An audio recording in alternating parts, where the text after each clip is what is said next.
Hey guys, my name is Nick and welcome to my channel where I cover all things entertainment. Whatever you're watching, I'm making videos about. And you saw the thumb, you read the title, and you clicked on the video. You know exactly what this is. It's time to talk about the top 10 best movies to watch on HBO Max in the month of September, as decided by yours truly. You know, it's funny, HBO Max seems to consistently be the #1 streaming service that no one wants anything to do with, and they have all of my favorite content, so what can I say? Let me know if anyone out there is actually watching anything on HBO Max, or if you'd rather drink bleach or Secret Option C. You tell me. Number 10 is Daylight, a 90s disaster survival thriller about a group of people who become trapped in a New York City tunnel when it collapses on them. Action hero Sylvester Stallone must make his way through the tunnel to rescue these people. It's a pretty standard disaster flick, but it's one that I had a VHS of as a kid, so I watched it a lot, but I'd say this one has plenty of disaster sequences that keep this thrilling throughout. So you never had a way out of here, did you? Number 9 is Teen Witch. If you're looking for something light and fun heading into spooky season, this supernatural teen comedy is a cheesy good time. Louise is a high school loser who learns she's a descendant of a Salem witch, and she has her own special powers. Much like in Teen Wolf or any Disney Channel original movie, we see how Louise uses her powers to get ahead in the social scene until she's forced to deal with the fact that she's cheating to get ahead. It's a pretty formulaic teen comedy. It's 80s cheese.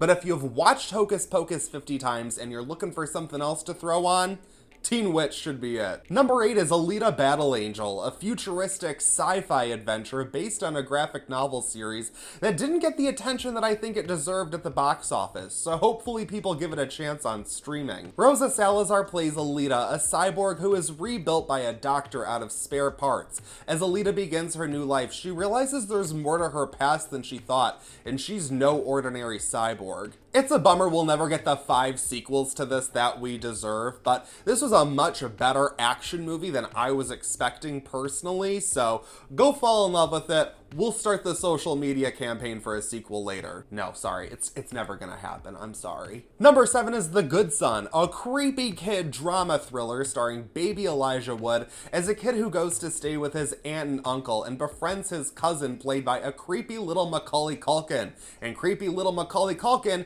is a crazy ass bastard who displays increasingly violent behavior over the course of his cousin's stay. You may have your preferred creepy kid movie. This is one that I caught when I was first getting into horror movies and thrillers and such, so I guess it sticks out to me, but it's also just kind of fun as a 90s baby to see Macaulay Culkin versus Elijah Wood.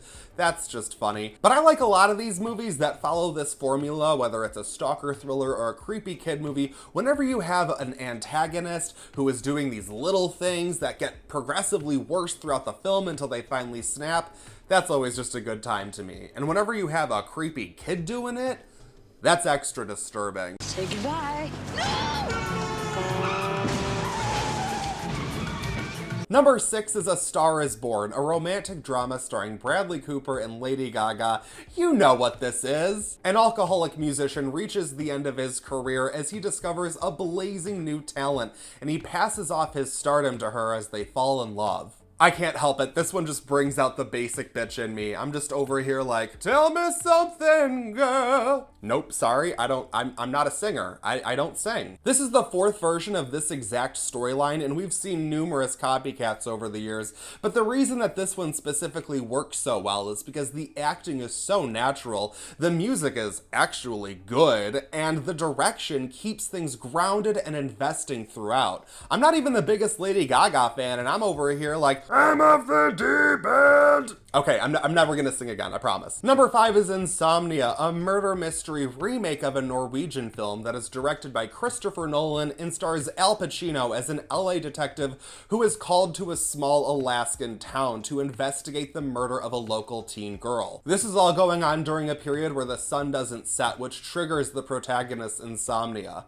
Hilary Swank co-stars in this murder mystery in Daylight that also features a solid supporting performance from from Robin Williams. It's a procedural and it's a little slow, but I think this one has a few subplots that keep things interesting throughout. And I know no one will agree with me. I'm not the biggest Nolan fan, so this is maybe my favorite movie of his. This or Batman Begins, one of the two. Number 4 is Ad Astra. This science fiction adventure stars Brad Pitt as an astronaut who goes on a mission across the solar system to find his father, who went missing on a similar mission decades earlier. This is such a dude movie, and I find it so interesting because the whole movie is this emotional journey of Brad Pitt's character paired with this physical journey that he goes on as he stops off in all these different locations in space, and it is quite slow. It's actually a little bit meditative in between these action sequences that punch up the film, but it is no action movie. Let me be clear about that. I know this didn't work for everyone, but it worked for me pretty damn well. Number 3 is The Invisible, another remake of a Scandinavian film. This one follows a high school senior who is beaten up by a group of thugs and left for dead. The next day he tries to go back to normal life, but he finds that he's invisible. He's a ghost, and he has to find a way to solve his own murder with everyone around him unable to see or hear him. I think the major problem with this movie was just that it was marketed as a thriller, almost a horror film, when it came out, and I think a lot of people just didn't get what they wanted out of it because it's really a dark emotional drama with supernatural elements, and it deals with youths committing crime, and it's all about actions and consequences.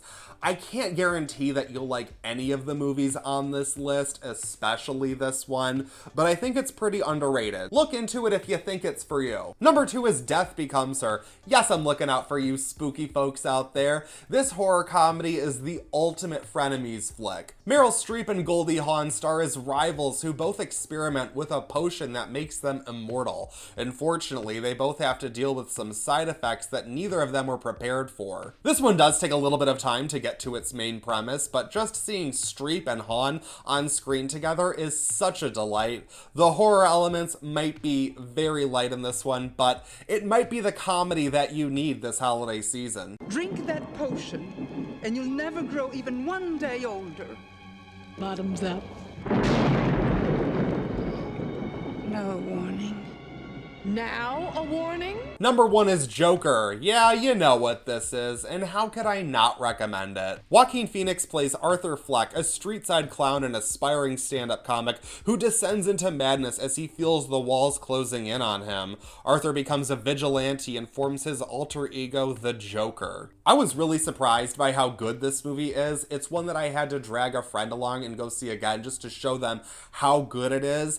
I don't think it's as perfect as some others believe. I do have some problems with the writing, and I really don't like the very end of the movie, but still, it's a great character study that tackles real-world issues, and it isn't just a glossy studio feature about rich people finding troubles in their privileged lives, and I think we need a lot more of this. Thank you guys so much for watching this video. Let me know what your favorites are in the comments below. Feel free to follow me on Instagram if you're interested. Don't forget to throw this a like on your way out. That is it for this one, but I won't stop you from watching another.